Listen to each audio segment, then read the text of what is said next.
Hey guys, welcome back to the channel. My name is Adrian and today we are doing a book review. We're doing a book review of Worldbuilding by Daniel B. Greene. Many of you will know Daniel Greene is a booktuber. He is a very well known, probably the most highly subscribed to fantasy book reviewer on YouTube. I am a viewer of his. I do enjoy Daniel Greene's content and I have read Breach of Peace. That is the prequel novella to Rebels Creed, which is his first full-length novel. It is only about 360 pages and that is with them being relatively well spaced. It was a pretty quick read, but it was a pretty decent and enjoyable read.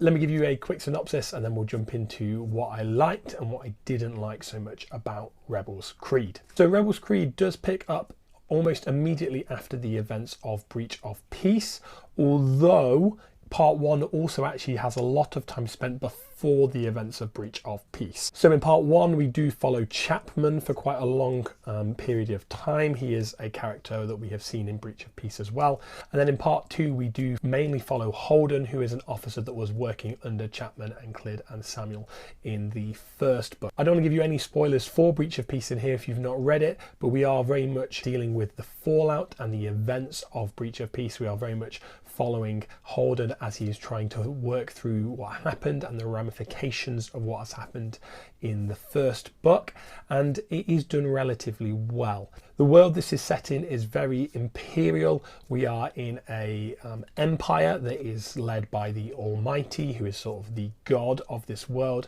and the rules and the laws are enforced by both the police, the officers, but also the military. Now the military are both a military of standard people, but also there are some supernatural beings in it. So there are the Grips who have access to the Groelin. This is some of the magic of this world. They are basically armored wizards, and then there are also the Anointed, who are this sort of super powered human entities that have been raised above the general populace by the Almighty. We are mainly following Holden, who is very much an on-the-ground officer who does not have the power and the authority that some of these other players do in this world. We are very much following the everyman, although still much above a lot of the citizens in society. But in terms of power and authority, definitely the everyman compared to some of the other players we meet. So let me give you some of my positives about this book. I really love the world that Daniel Greene has built here. I think that it is a very interesting world. I like the way that it is set up. I like the government, the nation, the empire. I like the way that the Ministry of Defense, the Ministry of Truth, how they interrelate and how they are keeping the populace informed in particular ways and showing particular sides of what's going on. I really enjoy that. I think that's done very well. And I also really enjoy the way that the police are played off against the military in different ways. This is a very well thought through world. I really like how it's been done and it's definitely a real positive for me. I am enjoying the world building immensely. This is definitely in the flintlock fantasy style. It is not traditional medieval fantasy. There is definitely guns and explosives and science, and that is something that I am vastly enjoying, the way that Daniel Greene is exploring that. As well as that, the world building of the magic is done incredibly well as well. I really enjoy the Grips and the Anointed and all the other fantastical elements that Daniel Greene adds into this book. I think it is done very well. I like the way they are differentiated, and I like the way that we're never info dumped about them. We never get the Grips sort of explained because they need to be explained. We pick up what is going on throughout the course of the book and the way it's written, and that is something that I really enjoy in my world building, not being given everything as a big chunk of info dump, but actually being able to pick up what's going on through the action and through the narrative. And that's definitely something that Daniel Greene does well in both of these books, particularly here as we see more and more of those elements in Rebels Creed done very well, and something that I really enjoyed. And as well as an interesting world, I do think that Daniel Greene writes some interesting characters, and that's another real benefit to this book. I think some of the side characters in particular, I think are written very well.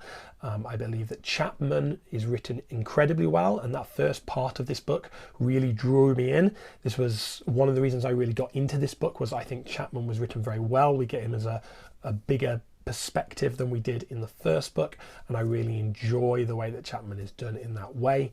I do think that the side characters are much more interesting than Holden is, our main character. I think Holden is, he's a bit of a blank slate. Like, there's definitely some character development as we go, but he definitely feels a little bit of a blank slate. Definitely not as interesting as some of the other side characters. As we get to know more about him towards the end, there definitely feels like there's a bit more depth there than I gave credit for at the start, but still not a amazing character for me, not someone that I'm going to love and adore. Definitely just a character that was good and interesting. Some of the side characters are far more interesting in my opinion. So let's get to some other things that may put you off this book. So along with Holden being a bit of a bland main perspective character, I also actually don't really love the way that the characterization is always done.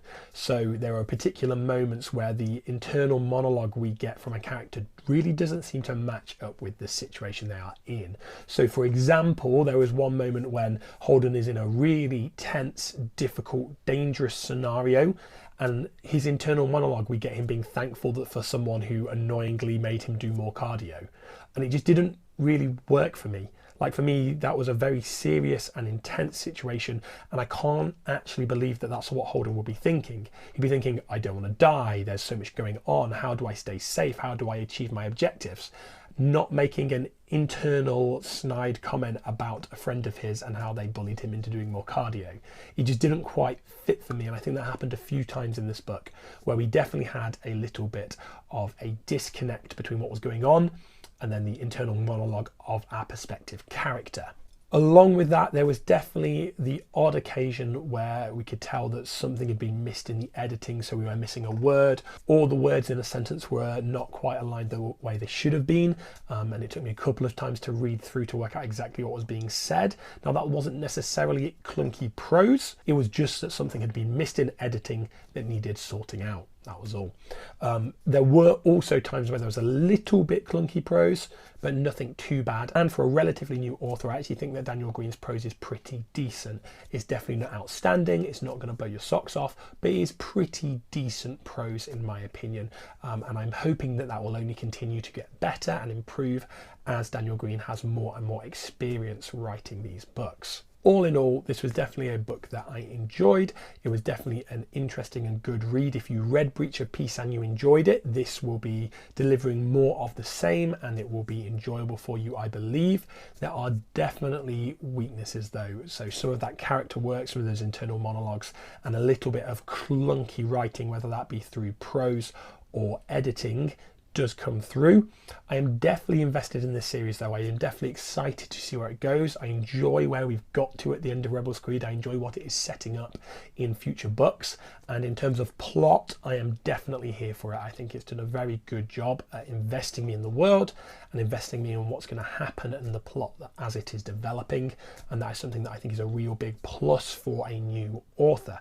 All in all, I'm giving this book 4 stars. It was a good, solid, enjoyable read. There were definitely some downsides. It definitely wasn't going to blow my mind, and it wasn't a 5-star read, but a good, solid 4 stars. Definitely a book I enjoyed. And if you enjoyed Breach of Peace, this is going to be more of the same for you. If you didn't love Breach of Peace, this probably isn't going to be the book for you.